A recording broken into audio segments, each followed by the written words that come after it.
Welcome to the SNS show. Sal Borja with my co-host Sid Time, Two Time. It's a pretty big day for the San Francisco 49ers. John Lynch was in a press conference today at the NFL Combine, and he said some things that I think are worth mentioning. The first thing he talked about was Brock Purdy and the contract. Something he said that I found very interesting is he, at the end of his comment about the contract negotiations, which have been opened up as of today, he said something along the lines of, it's not a guarantee that things can get done here, but he does have faith that both sides want to get something done and that they plan to do so. The one thing I take away from that is the no guarantee. I think to myself, if you have Josh Allen or any of the big name quarterbacks, Joe Burrow, Patrick Mahomes, are you going to say there's no guarantee that something's going to get done? Or would you even bother saying anything along those lines? And you'd just be more focused on the fact that you're in contract talks with your franchise quarterback, and that would be the main topic of discussion. Well, I think you're somewhat just praying that it gets done if you have a quarterback like that. I don't think you're talking like no guarantee, because if I'm Brock Purdy listening to that, I'm not taking that lightly, and I'm not taking that probably the way that he's saying it.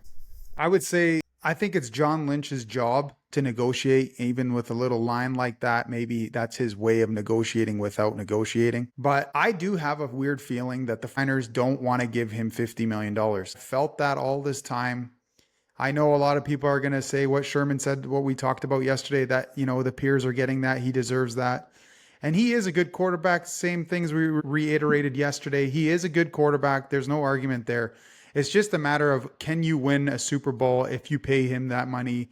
Are you able to build the roster around him to get there? And I think there are some little, not major concerns, but there are some concerns there. And I think the proof is that he would say something like that. I just don't think you say that if you have that big time quarterback. I don't think you even mention anything like that. I think you just focus on the fact that you're trying to sign him and that you're in contract talks as of right now. Yeah, 100% agree. I don't think you say anything like that with the big name QB.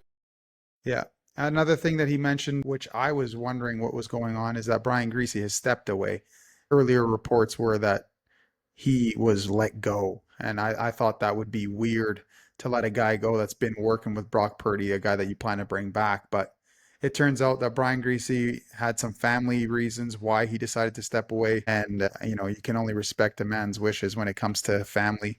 So Initially, I thought Brian Griese being let go kind of says something about the quarterback room, like you're trying so hard to not trying so hard, sorry, but you're willing maybe possibly to pay a guy $50 million, but you let his coach walk. It was kind of conflicting, but it makes more sense now that he chose to walk on his own. yeah, for sure. And something else that he mentioned today that I thought is big news for the Niners is that Trent Williams is going to come back. He is not going to retire. Trent Williams is going to play this upcoming season. I think that's pretty big news for the 49ers offensive line. The Niners O-line did struggle last year. They got to decide on whether they want to bring Jalen Moore back. I'm a Jalen Moore fan because when he's in, he's not popping on the film. A good thing for a lineman is not to be talked about. When you're always on the screen being talked about and it's not for the positive reasons, it usually means you're getting beat a lot. And his name didn't come up a lot. So I think they should bring back Jalen Moore. And then, Trent Williams coming back is a huge deal. What the 49ers do on the rest of the O-line is something that we'll have to wait and see.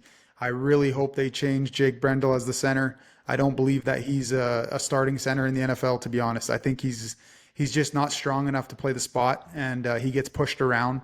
And our guards, obviously, we're going to have to figure out what we're doing. I don't think Banks is coming back. So we'll see what happens there. But exciting news for the Niners.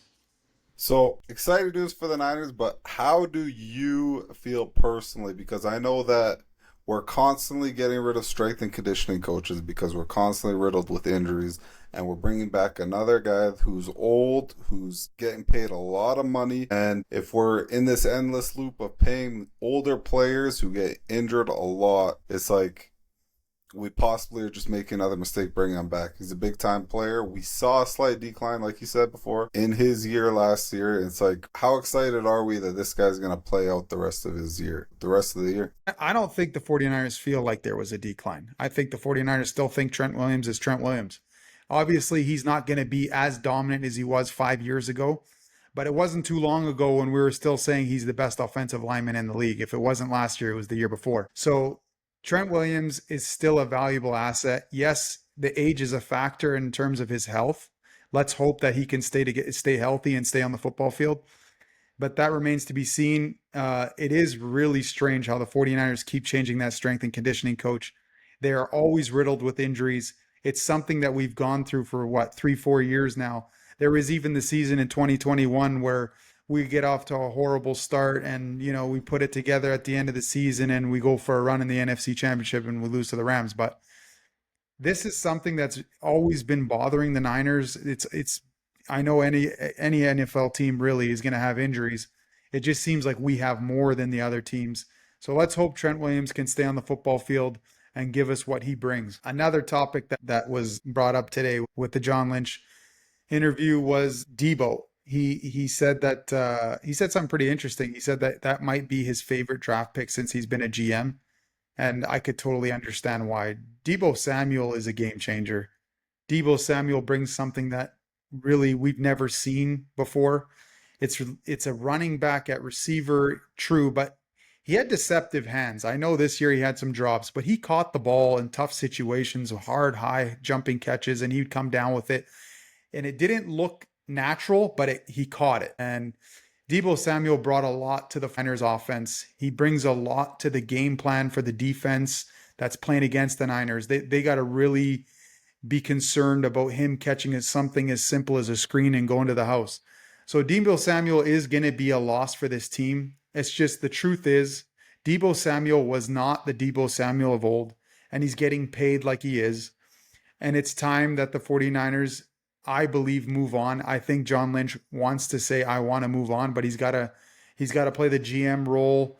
And, when you're got 31 other teams watching you, you don't want to say, yes, we want to get rid of Deebo. And he did say something along the lines that him and Deebo are on good terms, and so is Shanahan. And I believe that. But I think the 49ers know, he played 20 pounds overweight last year and it affected his game. And it's probably the best thing that he goes for that fresh start that he's asking for.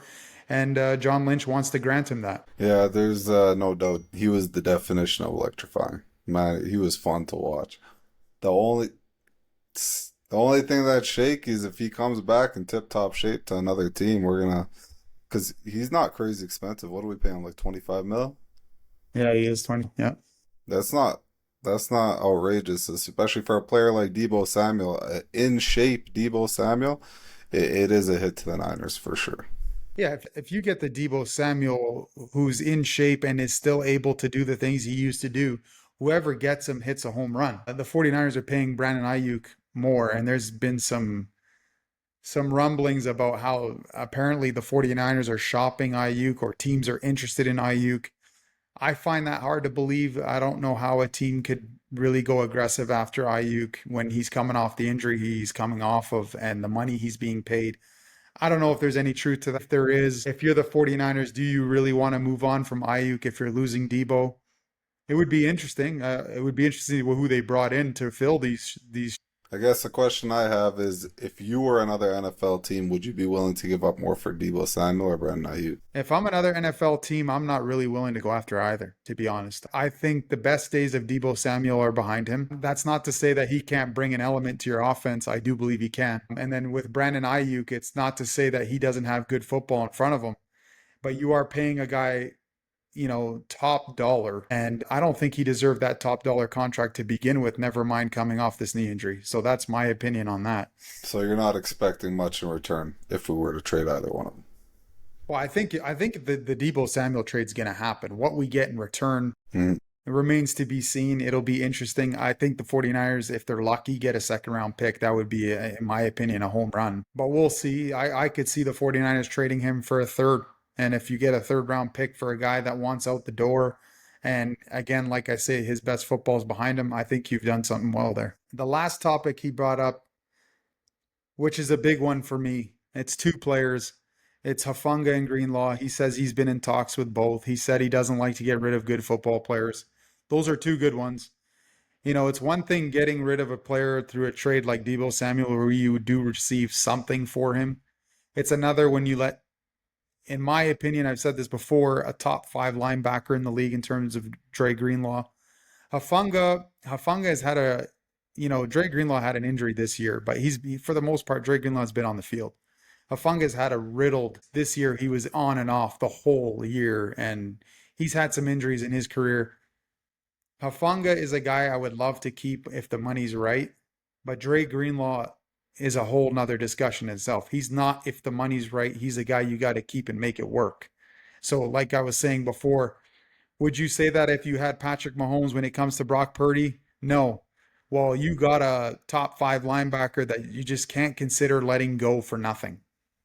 I've heard argument of Dre Greenlaw's a stud, no doubt about it. But like we said before, the Eagles just won the Super Bowl straight off pressure, straight off that D line, and this money that we're piling into wide receivers and linebackers and possibly a safety, and we just paid Diamador and Lenore. This is all money taken away from a D line that in the past brought Niners success when we had DeForest Buckner, Eric Armstead, Bosa, all D Ford all on the same line. It's like, how do we get that D line back to the way it was while we're paying all these other people? Like, we could hope for home run hits in the draft, but Yeah. you know what I Yeah, mean?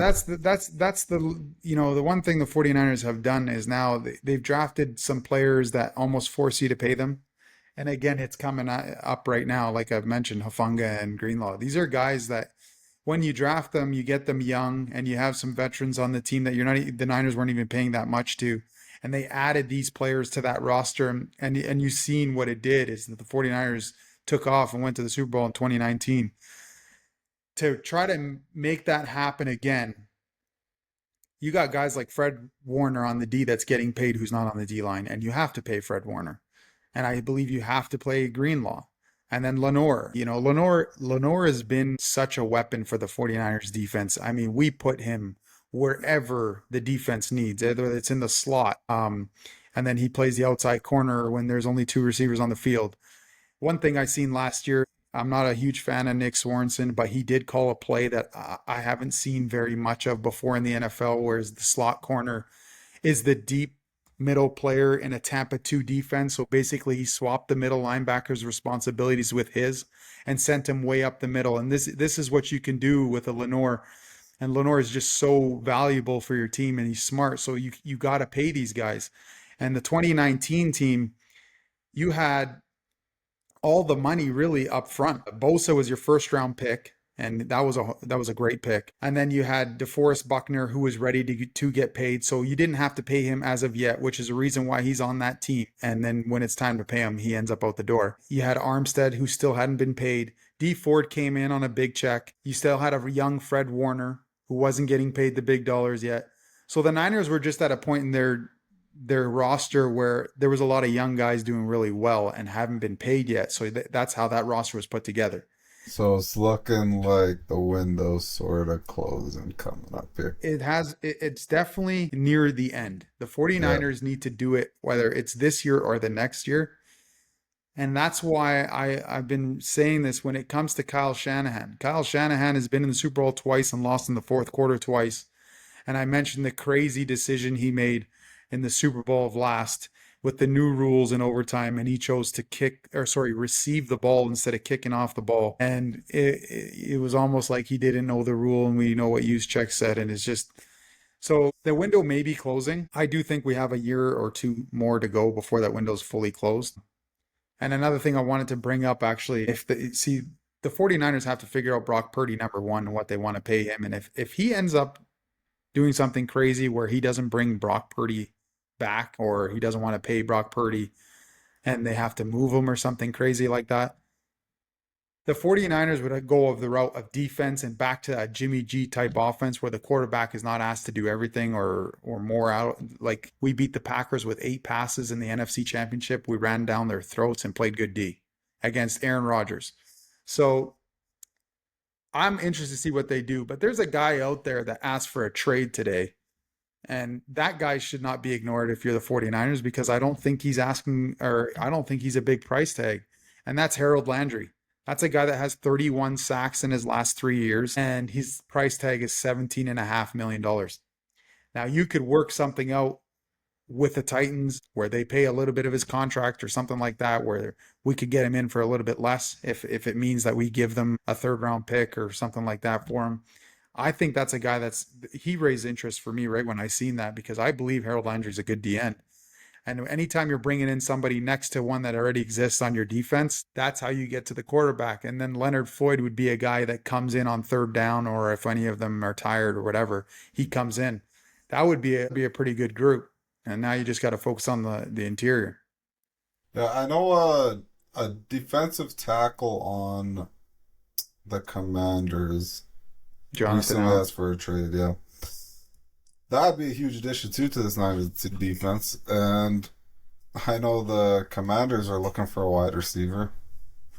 That's Deep. true. I saw that too. And it's just Jonathan Allen. I'm not sure. Let me check it out here, what he brings to the table in terms of how much does he cost? Because the 49ers have a lot of expenses coming up, and we all know it starts off with Brock Purdy. So it really is going to come down to the dollars and cents for this team because I do think by the time we reach week 1, I don't think the 49ers are going to have very much cap room, and I think they know that. So they're going to have to be very careful as to how they spend their money. Jonathan Allen is right, in the midst of his prime. He's 30 years old, so you probably have 2 more solid years with him. So it's going to come down to his contract, and which is what I'm looking up right now. He's averaging 18 mil a year annually. Yeah. And he's So got what, 2 years left on his deal or 1 year? He has, yeah. So Jonathan Allen is an unrestricted free agent as of 2026. So it's not a bad move, but it's a move where whatever you give the Redskins, you got him for this year and that's it. And he is a $22 million cap hit. These are things the 49ers have to take in consideration, like when they're whoever it is that they decide to bring in. I do believe there's going to be an acquisition on defense that's going to make a difference. I just hope it doesn't mean that we got to lose a guy like Greenlaw in order to do that. I think you have the major acquisition is already on your team. You don't let him go. And the 49ers defense wasn't the same last year. And I think a big reason for that is Dre Greenlaw. Like when he came back in that one game, yeah, we saw you the felt difference. his presence quick. Oh yeah. And he's moving all over the field. And man, Hufanga is like we were struggling on defense the whole year under Sorensen, and then all of a sudden it looked like you can't move the ball. Yeah, it's true. And those two bring a lot to the table. It sucks to even think that we would lose 2 players that we drafted for nothing. And I think listen, out of all of John Lynch's career as a GM in terms of being on the San Francisco 49ers, I think there's very limited things that he's done that I don't agree with. The one that I hated right away was drafting Trey Lance and the trade that he did to get him. I hated that one before Trey Lance turned out to be who he was. The reason why I hated it is the first thing I said is you're trading a trade like you're getting Patrick Mahomes, but you're getting a rookie who barely played in college and he played at North Dakota, which is not even a big school. And you're investing all this stock into him. And the Niners, for whatever reason, thought he's going to come in and just blow the socks off this league. And it was the exact opposite. Trey Lance struggled from day one, and I've never was a Trey Lance believer, and that's nothing against him. I just didn't think it was almost unfair to Trey Lance, to be honest. If you think about it, you're a young kid coming into the NFL, and you get drafted so high. And how did you get drafted? You got drafted so high because the 49ers went and gave away 2 first-round picks to the Miami Dolphins. So now the expectations, if they weren't already high at that spot, they've already elevated even more. So I think that was unfair to Trey Lance. I never believed in him. I didn't think he would have been a good quarterback anyway, in my honest opinion. And it turned out that was probably the worst move that John Lynch did as a 49er GM. And Kinlaw obviously didn't work out, but there's been some good stuff that John Lynch has done. John Lynch is one thing you can say about John Lynch is he wants to win. And there's GMs around the league that you even forget they exist. John Lynch is 100%. active. John Yep. Lynch is making moves. And it makes it fun being a 49er fan when you have a GM like that because it feels like we're in the running every freaking year. And that's fun to watch. Feels like our name 49ers name pops up in every big name of every player getting traded or any big free agent signings. We're always pursuing. Yeah, John Lynch is a stud for sure, and I think off topic here, but if this year doesn't work out and Shanahan is on the hot seat and possibly loses his job, I don't think John Lynch should go with him. Even though that's sort of like the custom where they got their jobs together, they lose their jobs together, but I would disagree with that because at the end of the day, we've got solid rosters. Yeah, you can go around the league and you can ask really any head coach. I know you can't really do this, but if you asked any head coach, would he complain with the rosters that John Lynch has given his coach for the last however many years they've been together? I don't think anybody's going to complain. John Lynch has done a great job. He's had a few, again, the Trey Lance one's probably the worst one, but every GM is going to have a bad pick here and there. It's the NFL. Nothing is guaranteed. But if you go aside from Kinlaw and Reuben Foster, I think we mentioned him, and Solomon Thomas. Solomon Thomas, his first pick, that was a bad pick as well. But pay attention, like we've talked in the past about his late round picks, that not a lot of GMs can say that. He's hit all over the board when it comes to if you go outside the first two rounds. The list And is fucking yeah, the list is real. And that's why I believe in John Lynch. I know there's a lot of 49er fans that don't really appreciate what he does, but they're wrong. They should. And then there's guys that are totally against Kyle Shanahan. And there's some justification to that. And the one that sticks out for me was the last Super Bowl, what he chose to do in the overtime. And again in the fourth quarter, the Niners, they couldn't put it away. They couldn't do the job. And a lot of people point fingers at Brock Purdy or Kyle Shanahan. For me, it's the head coach. It's just, I'm a fan of Kyle Shanahan. I've always been a fan of him because of his creativity, which for whatever reason it may have diminished, especially this past season. But the reality is the fourth quarter, you need to be able to close those games. And he has the experience to do so, and it still hasn't worked out. So let's hope that happens here in the next couple of years, or we're going to be seeing him out the door. Yeah, I'm all for Kyle Shanahan. I'm all for Kyle Shanahan, but not as a head coach. I think he's an OC. I don't think he's a head coach. What do you supply? What do you provide as a head coach that is so special? I know you provide as an OC. I know you got sick creativity. I know even with a mediocre quarterback, you're gonna put up points. I know that. But as a head coach, you seem sort of robotic. You seem like you pick favorites on the team, and you seem like you're not providing much other than sick play calls. The 49ers did something very interesting this offseason. They brought in, obviously, Robert Saleh, which is a huge, huge acquisition to bring him back. The players love him. And there's another guy that wants Dre Greenlaw back, but the players love him. And that's a head coach. He has head coach experience. What else did they do? They brought in Gus Bradley, another guy with head coach experience. So that's not to say that Kyle Shanahan needs help in that aspect, but the one good thing is there's a lot of experience on this staff. And we've seen that before where the 49ers bring in some quality guys and it helps a lot. When you think about it, if you're a head coach and you're Kyle Shanahan, and for whatever reason, his head is so deep in the playbook when the defense is on the field, it drives me crazy, to be honest. As a head coach, I think you need to be involved. He's very involved on the offense. He seems like he's the only head coach that thinks that being a head coach means you got to really focus on offense to the extent of when you see the defense on the field, he's got his head in the playbook and figuring out what he's going to do next drive. Yep. As a head coach, you need to understand what's going on in the game in terms of field position, the time on the clock, and your timeouts and all this. And it's just weird to me. So you catch them so many times looking at the playbook. And maybe these acquisitions are going to help him. I don't know. But for sure, the 49ers have brought in some serious experience, and I think that'll help. And it's a big year for Kyle Shanahan. Possibly the biggest of his career. I don't know. It's hard to say because the 49ers, a lot of people thought that he would be on the hot seat last year. I was one of those people that said he wouldn't be. The reason why is because what do you expect the guy to win every single year? This is the NFL, and injuries happen.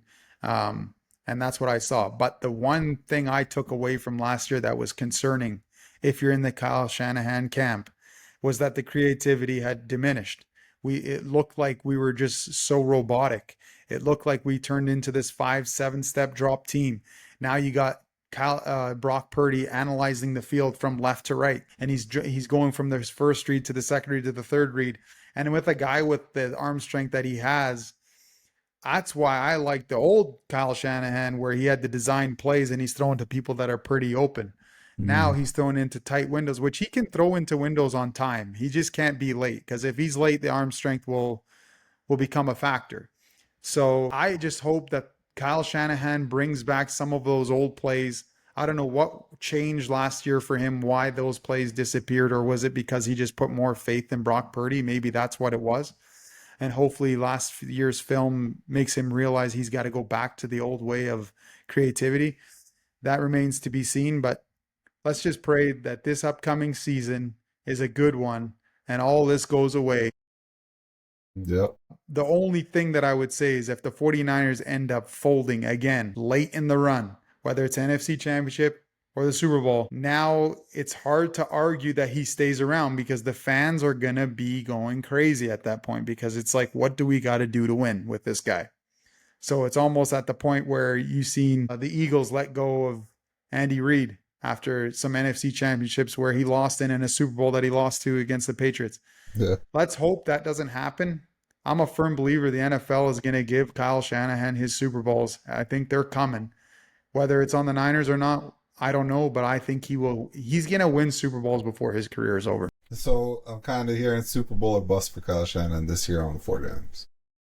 It Like you depends. said, it's a great point what you said. If you lose in the NFC Championship game or the Super Bowl, you're just playing to the narrative that you fold in big pressure It all games. it all depends on how the Niners perform this season. If the Niners come in and the roster is like obviously weak because of whatever circumstances that could happen when it comes to money and who they pay and whatever. If that happens, he might get let go for different reasons. But if it comes so that, like you're saying, he goes to the NFC Championship and he loses, I do believe the fan base is going to want him out because they're going to lose faith that he can win the big game.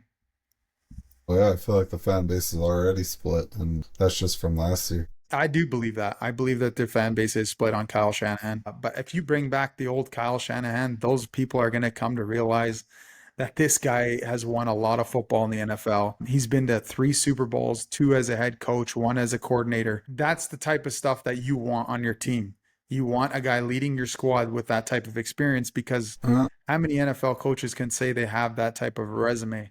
Not a Not a lot. lot. And a lot of guys are looking at new guys. The Lions offensive coordinator that just got signed by the Bears. I just want to say something quick about him. If you want to talk about creativity, that Lions offense was loaded with creativity and it almost bit him in the ass. Is that last game, Yeah. putting the ball in the hands of Williams to throw it and we all know what happened. But I think that guy has so much creativity. I think, you know, if you're a Lions or sorry, a Bears fan, there's plenty to be excited about. But again, his resume is not the same as Kyle Shanahan's. He went to the NFC Championship against the 49ers. I mean, I think he did his job. The defense may have let him down. The head coach went with some crazy calls in that game. Receivers dropped some balls, and the 49ers were able to prevail. But this is what I mean. This is what's out there. You can go hire a guy like that who's plenty to be excited about, but his resume doesn't compare to Kyle Shanahan's. Yeah, at the end of the day, it's all question marks until you do it as the head coach. Okay, that's just about all we have for this episode. I hope you guys enjoyed it. Please follow us, subscribe, and until next time, take it easy. Take it easy. Peace.